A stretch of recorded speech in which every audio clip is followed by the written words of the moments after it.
ওয়াকফ সংশোধনী বিল নিয়ে কেন্দ্রীয় বিরোধীদের সংঘাতের মধ্যে বুধবার সংসদের নিম্নকক্ষে বিলটি পেশ করেন সংখ্যালঘু বিষয়ক মন্ত্রী কিরেন রিজিজু। এবার এই নিয়ে আলোচনা হবে উভয় কক্ষে, তারপর এটির ওপর হবে ভোটাভুটি। উল্লেখ করা যেতে পারে, সংশোধনী বিলে 1995 সালে ওয়াকফ আইনে কিছু বড় পরিবর্তন অন্তর্ভুক্ত রয়েছে। লোকসভায় 8 ঘন্টা ধরে আলোচনা হয় বিলটি নিয়ে। ওয়াকফ সংশোধনী বিল 2024-এর উদ্দেশ্য হল ওয়াকফ সম্পত্তি নিয়ন্ত্রণ ও পরিচালনার ক্ষেত্রে সমস্যা ও চ্যালেঞ্জগুলো সমাধান করা।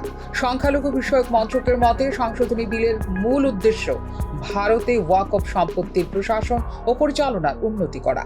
এর লক্ষ্যে পূর্ববর্তী আইনের ত্রুটিগুলো কাটিয়ে ওঠা এবং ওয়াকফের সংজ্ঞা আপডেট করা এবং নিবন্ধকরণ প্রক্রিয়া উন্নত করা। এর পাশাপাশি ওয়াকফ রেকর্ড পরিচালনায় প্রযুক্তির ভূমিকা বাড়ানোর মতো পরিবর্তনের উল্লেখও আছে এই সংশোধনী বিলে। এর মাধ্যমে ওয়াকফ বোর্ডের দক্ষতা বাড়াতে চাইছে সরকার।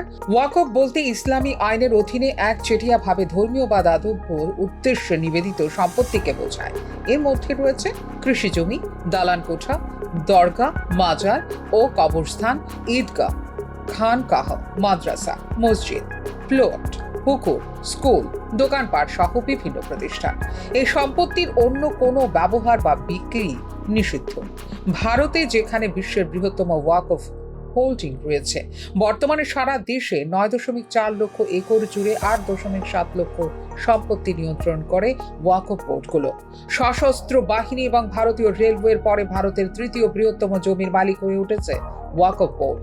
সরকারের মতে, ওয়াকফ ট্রাইব্যুনাল 40,951টি মামলা বিচারাধীন রয়েছে।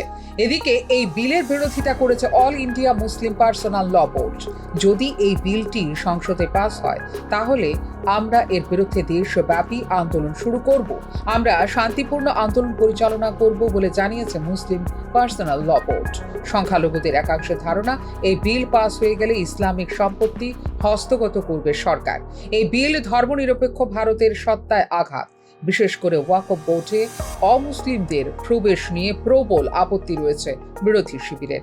একটি নির্দিষ্ট ধর্মকে টার্গেট করার জন্য এই বিল বলে মনে করছে বিরোধী রাজনৈতিক দলগুলো।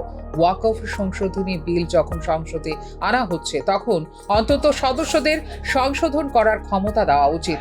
আইনটি বুলডোজ করা হয়েছে। এই ধরনের আইন সংশোধনের জন্য সময় দিতে হবে। বেশ কিছু ধারা সংশোধন করতে হবে, যার জন্য দেওয়া হয়নি সময় বলে মন্তব্য করে দেশের প্রধান বিরোধী দল কংগ্রেস। ফিউরো রিপোর্ট, নিউজ নাও।